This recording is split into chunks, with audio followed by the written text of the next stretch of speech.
കഷ്ടം,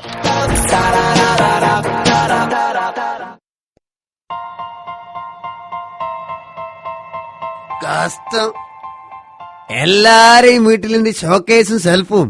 ഈ വീട്ടിലുണ്ട്. പക്ഷെ ഇവിടുത്തെ കുന്നത്തില് ഇതുവരെ ഒരു പൂച്ചക്കുട്ടിനെ പോലും വെക്കാൻ പറ്റില്ലല്ലോ. സുക്കൂറേ എന്താ വാപ്പച്ചേ? എടാ, നീ നമ്മളെ ഷോക്കേസ് കണ്ടോ? ഷോക്കേസ് അല്ലേ വാപ്പാ ഈ ഇരിക്കണേ? വാപ്പാക്ക് കണ്ണ് കണ്ടൂടെ? ഈ എന്താണ്ട് ആളെ കളിയാക്കാണ്? അത് കണ്ടതുകൊണ്ടല്ല എന്നോട് നമ്മള് ചോദിച്ചത്. അത് ശരി, അപ്പൊ വാപ്പച്ചി നമ്മളെ കളിയാക്കാണ്? എടാ വലാലെ, ഷോക്കേസ് കണ്ടോ നല്ല നമ്മള് ചോദിച്ചത്. പഠിച്ചോനെ, നമ്മളെ വാപ്പച്ചി എന്തൊരു അടിച്ചി കള്ളനാണ്. ഷോക്കേസ് കണ്ടോന്നല്ല ഇപ്പം വാപ്പച്ചി ചോദിച്ചേ?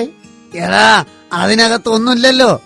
അത് ഈ കണ്ടോന്നാണ് നമ്മൾ ഉദ്ദേശിച്ചത്. എന്തോ ഒരു മോശാണല്ലേ സുക്കൂറെ? ശരിയാണ് വാപ്പാ, ഭയങ്കര മോശാണ്. ഇനി അങ്ങനെ പറ്റൂല. അതിനകത്ത് എന്തെങ്കിലും വെക്കണം. അത് ഞമ്മള് വാപ്പാനോട് അങ്ങോട്ട് പറയാൻ ഇരിക്കായിരുന്നു. ആ, നല്ല കുട്ടി. എന്താടപ്പ അതിനകത്ത് വെക്കുക? എന്റെ കൊറേ പഴയ പാന്റും ഷർട്ടും ഒക്കെ അകത്ത് കട്ടിലിന്റെ ചോട്ടിൽ ഇട്ടിരിക്ക. അതൊക്കെ എടുത്ത് അതിനകത്ത് വെച്ചാലോ? ഒറ്റ ചവിട്ടങ്ങ് വെച്ചെന്നുണ്ടല്ലോ. എടാ, അതൊന്നല്ല വെക്കേണ്ടത്. ഗിഫ്റ്റ് വെക്കണം. അതിനിപ്പോ ഞമ്മക്കാരാ ഗിഫ്റ്റ് തരിക?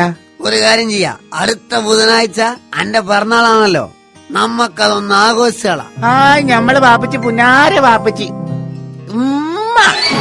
മാറിക്ക് സൈത്താനെ. അല്ലാ, എന്തൊരു നാറ്റാണ്. വല്ലും കൂടി നിൽക്കൂല നമുക്ക്. പാപ്പാ, നമുക്ക് പിറന്നാളിന് ടൂറ് പോയാലോ? അതൊന്നും ശരിയാവൂല. ഗിഫ്റ്റ് കിട്ടണ്ടോ? ആരെങ്കിലും വിളിച്ചിട്ടൊന്നും ഒരു കാര്യമില്ല. ഗിഫ്റ്റ് തരുമെന്ന് ഉറപ്പുള്ള 2-3 ആൾക്കാരെ വിളിച്ചാ മതി. ഈ മൊബൈൽ ഇതാ. പാപ്പാ, ആദ്യം നമുക്ക് വീരാനെ വിളിക്കാം. ഓ നല്ല പൈസക്കാരനാണ്. ഹലോ, വീരാനല്ലേ? ആ, ഇത് ഞാനാണ് ഗഫൂർ. അതെ, വരുന്ന ബുധനാഴ്ച ഞമ്മളെ മോൻ സുക്കൂറിന്റെ പിറന്നാളാണ്. എന്തായാലും വരണം. വീടറിയാലോ? പള്ളീന്റെ അടുത്തുനിന്ന് ഇടത്തോട്ട് തിരിഞ്ഞു വന്നാൽ ആദ്യം കാണുന്ന വീട്. നെറ്റിയോണ്ട് കോളിംഗ് ബെല്ല് അമർത്തിയാ മതി. നെറ്റിയോണ്ടോ?